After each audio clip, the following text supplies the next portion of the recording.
So how do you behave in a time of war? I'd like to bring up the director, Marinus, come on up, and your marvelous cast. We have Nada, Nirvana, Nicola.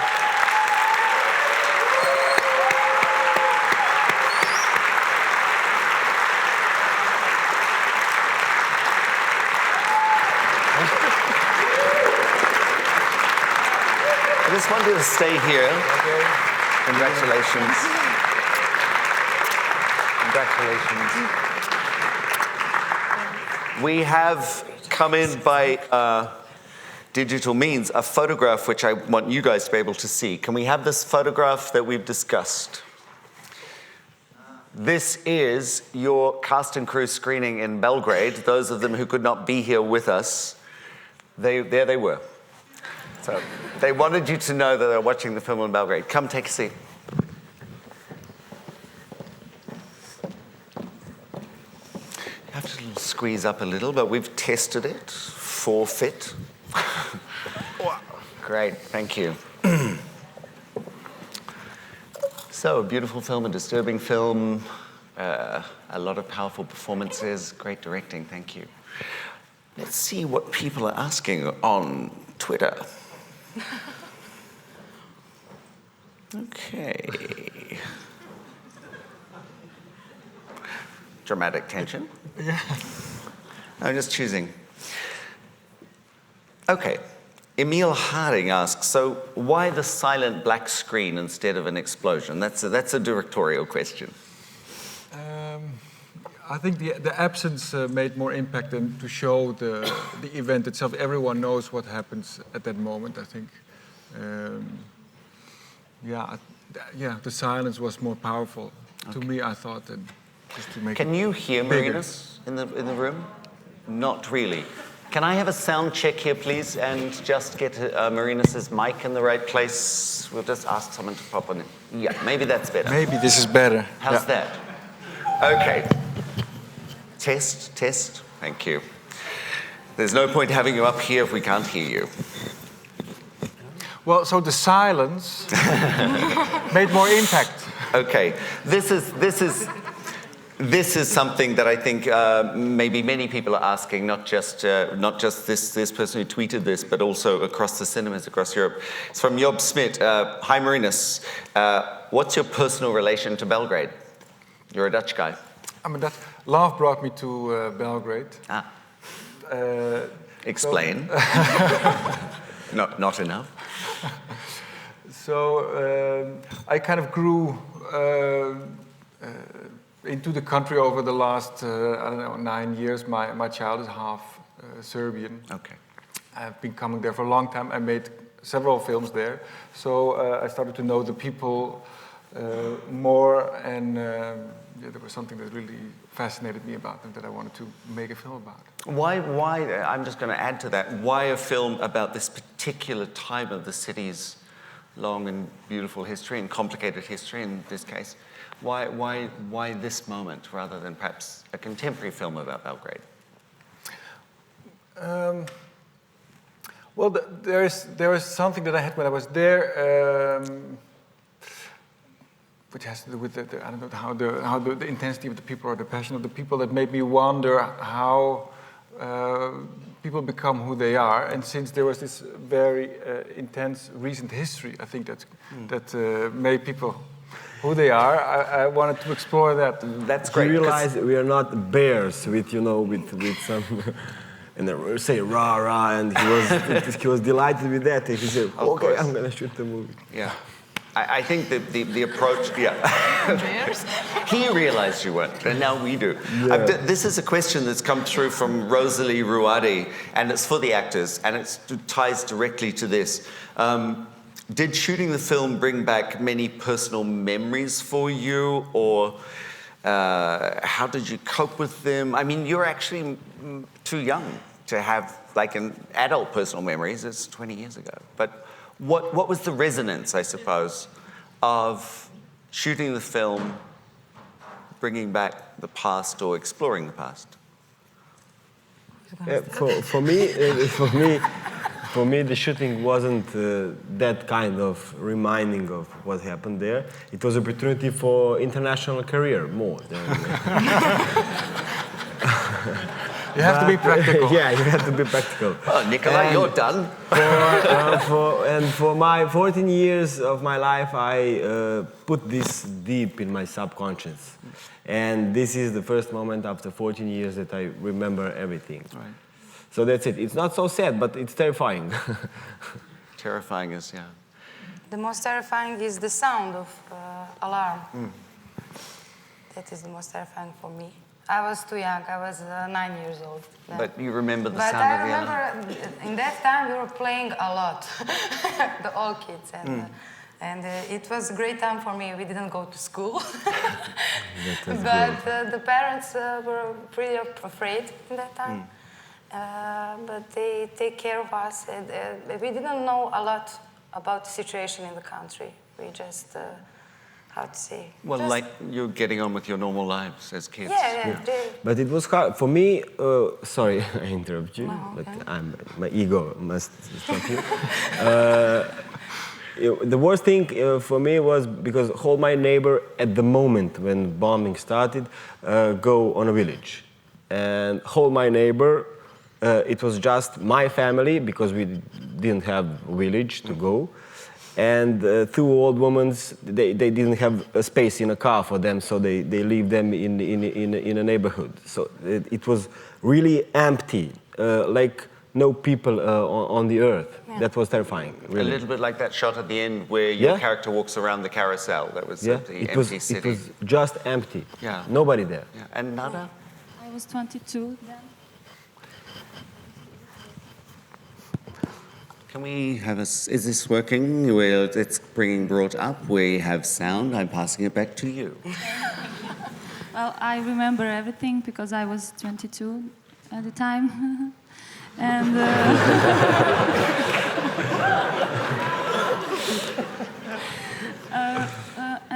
I couldn't sleep because the sound of the airplanes, do you say? Yeah. Yes. Yeah. Was constantly. It was not just in, I don't know, 10 minutes, but it was for hours because they were doing some, for me, psychical training for my nerves. So it was because I spent my time at that time in my town, Zrenjanin, which is in part of Serbia, small town. So I never really... I saw explosions and everything in Belgrade and Novi Sad, but in Zrenjanin we didn't have that. But all the time I can hear by the night, all the time we could hear the sound of the airplanes, and we can feel it from when it was at Novi Sad was really heavy bombs, really heavy bombs, and that is a 1.5 hour by car, and we could feel it. From the ground, and our windows will do just like that, you know. And we were, oh, that is a heavy bomb now, because it is really long time. So it was I don't know, psychical training for us. So it was disturbing and everything, but life is life. You forgot. You go on, and you need to if work. you are alive. Right. So when you see this film now, does it bring you back? I mean, you were part of it. You were acted in it. You know the script. But as a piece of cinema, is that? Yeah, of course. It's disturbing. Yeah. It's not just disturbing. It pulled me in my subconscious. It's not pleasant at all. Now I need to tell a couple of jokes so I can. I can. Someone bring Nicola a drink. With myself. We'll have that. Nicola, just to lighten it up a little bit for you, there's a question specifically. Did you like the music in the nightclub scenes? And was that something that really connected with you? Yeah, Marinas told me pick your favorite song and dance. So, yes, it was music that I like. This is a question for Marinas from Martijn van Mechelen. How did you manage to direct a film that's spoken in a language you don't speak, or do you? Would be the question. I speak it very little. Almost, I don't speak. Almost the same. Okay, I don't. But I've been around the language for a while, so I kind of get how these people speak it, and what. And your wife. Yes, what passion is behind it. But in the end, you direct emotion rather than a language. Right. But it was a challenge, for sure. There's another sort of cinematographic how you made the film. It's a good one. How did you? It's from Kino Novi Horizonti. Hello, Kino Novi Horizonti. How did you prepare the city landscape for the film to, take it back in time? It wasn't hard. It's like that.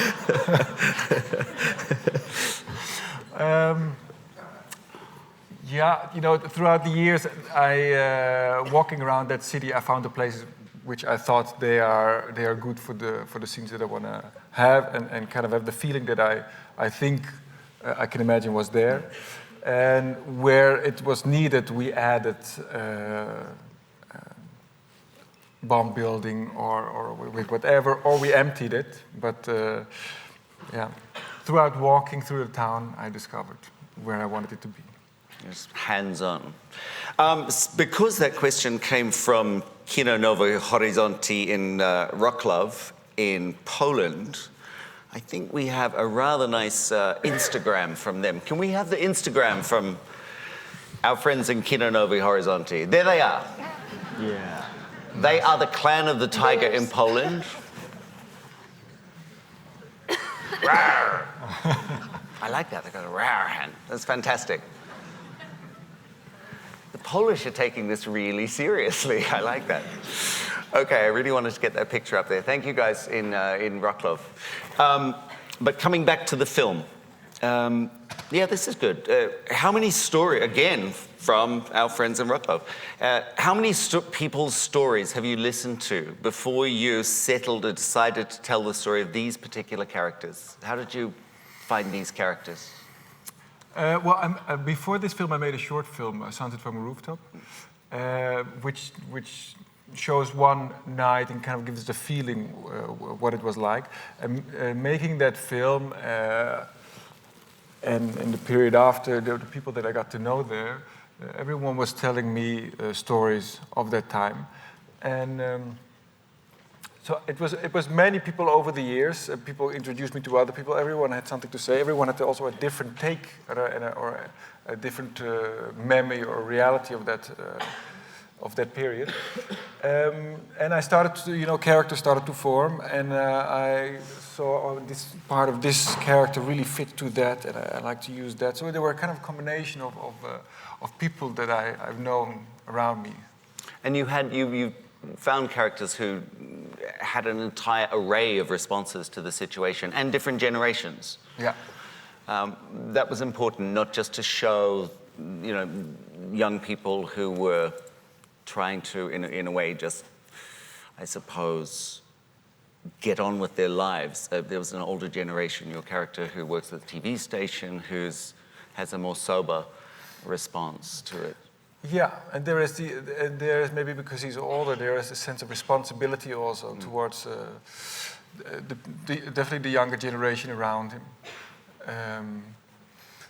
Everyone, I wanted to have more characters in this film to follow, because everyone has their own specific way of reacting and trying to find their new way of being towards this changing time around them. So I thought a palette of 3 people would give a little bit of a wider, broader image of that than just one person. No, it's great. Nicola, what was the line that I sort of half quoted when I invited you up? How the fuck do you respond? How the fuck do you behave in a time of war? What was the precise line? Well, let's just take it as that. We can remove. Yeah, we'll roll that again. But in a way, did you find the answer? Is there a way? What is the appropriate response to being in a place of war? I don't know, but in the film, you know, in a way, everyone tried to keep it out of their lives. No one was taking it in. And I think that is a situation that is maybe not, that at some point cannot stand anymore. You have to accept that it's going on and try to give it a place in whatever way you can do it. Nirvana, you were saying you used to play a lot because you didn't have to go to school. You were 9 years old. In this Different movie, kind of games. yeah, no, but in the movie, there's a lot of sex. It's a really sexy war. Yeah, it was. Yeah. No, but I don't know. It's Lots, that, you know, a lot of last sex. Last night we had a movie where sex was a response to grief. But it's clearly there, and it's something that interests you as the writer and filmmaker. But it was so much part of that time. I think of what I heard from definitely from you, the stories. I couldn't put everything in, but yeah. So it is if you if you keep that, you have to involve that in the story. Yeah. If he listen all and put all that stories, he need to change festival, you know. I'm not even going to ask which festival Would you be think for it should this go. festival, you know. This is a question from Emina Isic. Why is there an open ending? What was your intention with that? Yeah, an open ending. It is an open ending. I don't know how to close a story like this. It is not something that you can, I think, close. You know, you see the effect that it has. I mean, that's what I hope. You see the effect that it eventually has on the Boyan character. He tried to be away from it, but it kind of caught up with him. Right, wouldn't let him go. This indecisiveness of, you know, I think there is an ending to every one of those stories in a way. The indecisiveness of Sloba and he didn't take a stand for something, you know, cost him his life in the end. And for Anna, you know, her process of taking it in is now really starting. So it is, yeah. I didn't know how to end something like that with what kind of a statement are you going to really make, you know. What do you think those characters are doing today? 20 years on. Trying to make a career as an Yeah. actor. Except Boris, what is the name of the character? Sloba? Slova, except Slova. What would be a normal Sloba died, yeah. We know he's not doing anything. Sloba didn't And get the his chance. family, of course. Right. But the others who, I mean, during the Sarajevo War and war in Croatia, everyone who didn't have family victims or, you know, close people who were dead in that wars, they are just keeping, I mean, like peacefully living normally today, but others are not. Yeah, I think there's a sort of urge to return to what is normal as quickly as possible. Yeah. Yeah. Well, I think no one from us then, especially me, I was on school, Academy of Art. Then I didn't even imagine it that I didn't have passport, that I will be here today in Rotterdam with movie. I didn't think about it. Couldn't even imagine that. So I'm here. Well, you are. And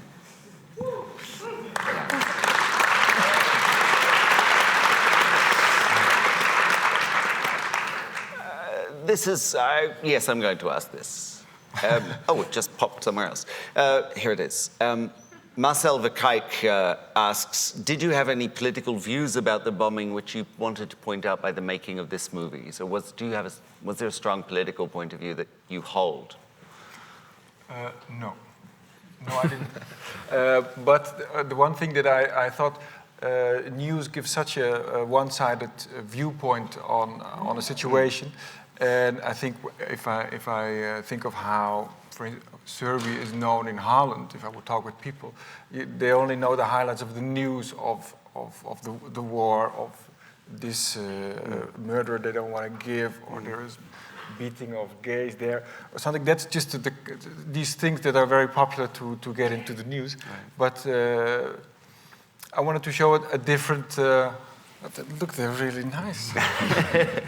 No, I just wanted to give it's not like a big mission, but to give a face to a certain period that maybe had a very one-sided viewpoint on it. So it was not a political thing, but more... Well, can I jump in on that? Because I'm just bringing another question, which is here. Is this the first, it's from Helena. Is this the first film made about the NATO bombing of Belgrade? And I just have to add, by the way, I saw Nicola in Travelator, an amazing actor. So there's another compliment. Okay. Thank you, Helena. But yeah, the question, is it the first one about the NATO bombing of Belgrade? No. Well, there was Skyhook is the first one. Yes, and War alive. Skyhook. Ratužu. Yeah. War Alive. Yeah, War Alive and Skyhook. We have a lot of movies about Bombing movies. But this is as much about it's more about the characters and the But bombing. maybe The bombing this is the backdrop. Yeah. Sorry, this one is the first international movie about NATO bombing. Maybe. But I think most of the films that are from that area are more dealing with the trauma after the period, how people try to say yes, that's right. Yeah. So that's why I thought, I do something new. Completely new, yeah. There's a question which is someone is puzzled about. It says here, it's from Jan, and he says, I'd like to ask about the swapping the street label scene. Whose names were there? What the swapping of the street names where your character, Boyan, almost gets caught by the police. What was actually going on there? What was the point of the street name swapping? You want to answer that? Well, you write it. Oh, well, yeah. Well, why don't you both answer and see if they match? It's a way to military police was getting people to put them into the army, and by changing the signs of the street, they confuse the people, so they can't pick up a friend or someone anymore. Right. And that's why I've got it. Thank you. Am I right? Yeah, that's my story too. That's what I was going to say. Oh, this is interesting. Chantal Piet wants to know, is curious what happens to the crew next, the crew who are were in Belgrade, we saw in the photograph. Will you make a sequel? Another bombing, maybe. No, I don't think so. The sound was really good from Emil Steginger. That is Ferry de Pater, who is sitting here. It reminded me of a bit like Gravity, where the soundtrack and sound are very well mixed, so that's a compliment. But tell us about the sound, how you designed that and how you wanted it to add to the drama. Well, there is a sensitivity to the characters in the place, highlighting certain sounds. I hope that you get more involved or more specifically involved with what they're feeling and the soundtrack, the music. Yeah, what can I say about that? That is, I was looking for something that works with the film, makes it have a good flow and is integrated with the whole sound image of the film. And this question of the air raid sirens that you spoke about haunting you, that was really very impactful, I think. I mean, we haven't lived through it, hopefully I haven't lived through it, but it gave me that same sense that you described as someone who had been through it in the film, so that was really powerfully used. Well, I think, when throughout the film, when their personal stories start to get more on the sharp, and things are not really within their management anymore. That's, for instance, when the first real alarm in the film goes off, and it starts to, because they're used to the air raid siren, but as the bombing starts to penetrate their life, also this air raid siren starts to be more there. They're more aware of it again. Now we're getting a lot of hellos from Belgrade. I'm just going to pass these on very quickly. From Pikantan Izliv Mozga, kisses from Belgrade for my colleagues, Marina Znada, Nevna, and Nikola, by Georgia Stojkovic. And also, Rado Jicic says, greetings from Belgrade, kisses for Nada. So I just really wanted to hug, and there's a big hug for Nada. They're flowing in from Belgrade right now. We're running out of time. Our time is ticking over. I just, We talked about the sound. I want to know from each of you, I guess, just very quickly, has this changed you as you've made the film? Those of you who share a history and you who explored the history, was there some change that occurred from having worked in this way and used these characters to return and look at the past? Well, I mean, for myself, it is such it's a learning process, and you start to understand while you make something that you start to understand what you're actually doing more and more. So I think at the end of the film, I was more aware of what I was doing than at the beginning of it. But I guess that isn't maybe a natural process of that. It's changed you, you learned that. Yeah. Nicola, you already said it took you back to something that you'd really not engaged with. Was that a good thing to return and... No. They're leaving. It just is. And Nevna, I don't know. did you learn something special or did it change you? Reminds me a lot on that time. I don't know. I was afraid sometimes in that time. And maybe I refreshed that feeling in one moment. Only when I hear that alarm thing. And I don't know, does it change me like a person? No, just learn something, yeah. Feelings and just refreshing. Revisiting, yeah. Yeah. And Nada? Well, I am thinking now, and I really don't know. Probably something, but I don't know what that is. Probably some experience. I don't know. Well, I think for those of us who've seen the film and will see the film in the future, also everyone in the 40 cinemas around Europe, especially Belgrade, I think it's certainly achieved what you hoped it would and what you hoped it would, that we're able to see the Serbian people, the occupants of Belgrade at that time in a different way, a new way perhaps that goes far beyond the news clips that we were being fed. So it certainly succeeded in changing our viewers and my view of those people at those times. So well done, and thank you. And this was our last of 5 IFFR live programs. Before we close, I just want to say there'll be 10 best tweet gift packages going out, and there will be a very, very serious jury backstage in about 10 minutes deciding who those 10 are. But thank you all in all the cinemas across Europe. Thank you, KPN, our viewers here in the Netherlands. Thank you, director and fantastic cast, and also all the cast and crew who are in the cinema in Belgrade for a great evening and really great success for the film in the future after this premiere. Thank you. Thank you. Thank you.